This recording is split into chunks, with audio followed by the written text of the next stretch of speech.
Is the Champions League about to become more exciting or just more confusing? With UEFA rolling out a completely new format, fans and clubs alike are wondering what to expect. The Swiss model is set to replace the traditional group stage for the first time since 1992. But why did UEFA make this change, and what does it mean for the future of Europe's most prestigious football competition? Stick around, because we're breaking it all down. This season marks the dawn of a new era for the UEFA Champions League as the competition undergoes its most significant transformation in over 3 decades. The familiar group stage is no more. Instead, UEFA has introduced what's known as the Swiss model, a league phase designed to shake things up and bring more high-stakes matches right from the start. So, why did UEFA decide to overhaul the format? The answer lies in their desire to create more excitement and more revenue. With the new format, the number of matches will jump from 125 to a staggering 189. That's 64 additional games, which UEFA believes will not only thrill fans but also boost financial returns.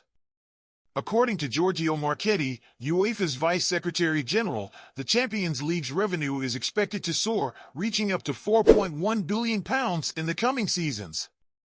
Smaller clubs will also benefit, receiving a larger share of prize money, which will now be more closely tied to on-pitch performances. But the changes don't stop there. One of the most significant shifts is the structure of the competition itself. The traditional group phase, where teams played each other home and away, has been scrapped. In its place, the 36 qualifying teams will now compete in a league phase. Each team will play 8 matches, 4 at home and 4 away, against 8 different opponents. This means no more facing the same team twice in the group stage, leading to a more varied and unpredictable competition. How are these matchups determined? That's where things get interesting. Due to the complexity of the new format, UEFA has turned to artificial intelligence to handle the draw. On August 29th, the draw will take place in Monaco, with AI playing a crucial role. The system, provided by UK-based IT firm AE Live, will ensure that each team faces 2 opponents from each of the 4 seeded pots. The AI will also take care of logistical details like scheduling home and away matches, all while factoring in country protection rules, meaning teams from the same country won't face each other in this phase. The knockout stage has also been revamped. At the end of the league phase, the top 8 teams will advance directly to the round of 16. Meanwhile, teams finishing between 9th and 24th will enter a knockout playoff round. The winners will join the top 8 in the last 16, while the bottom 12 teams will be eliminated from the competition entirely, instead of dropping into the Europa League. The higher a team finishes in the league phase, the easier their path could be through the knockout rounds, as they'll be seeded accordingly. Financially, the new format is a game-changer. UEFA forecasts that an additional £372 million will be distributed in prize money this season alone, with the Champions League prize pot estimated at around £2.1 billion for 2024-25. Each participating club will automatically receive at least £17.4 million, with further performance-related payments up for grabs.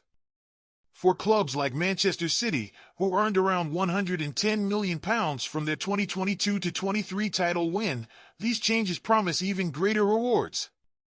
However, the increase in matches has raised concerns about player burnout.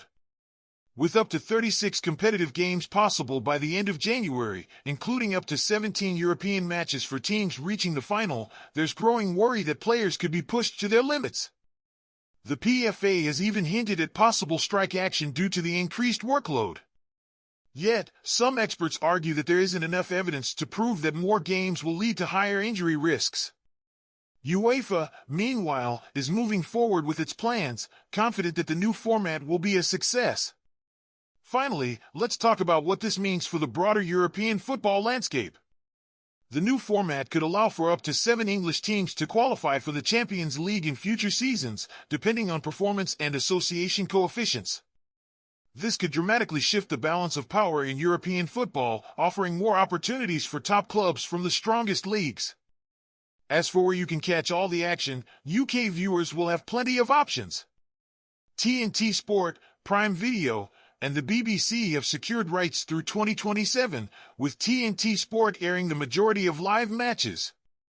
Prime Video, making its debut in Champions League coverage, will have first pick for Tuesday night games, while the BBC will continue to provide highlights on Wednesday nights. That's the lowdown on the new Champions League format. Love it or hate it, the Swiss model is here to stay, and it's sure to keep fans on the edge of their seats. What do you think of the changes? Drop your thoughts in the comments, and don't forget to give us a thumbs up. I'm from AU News, thanks for watching, and we'll see you in the next one.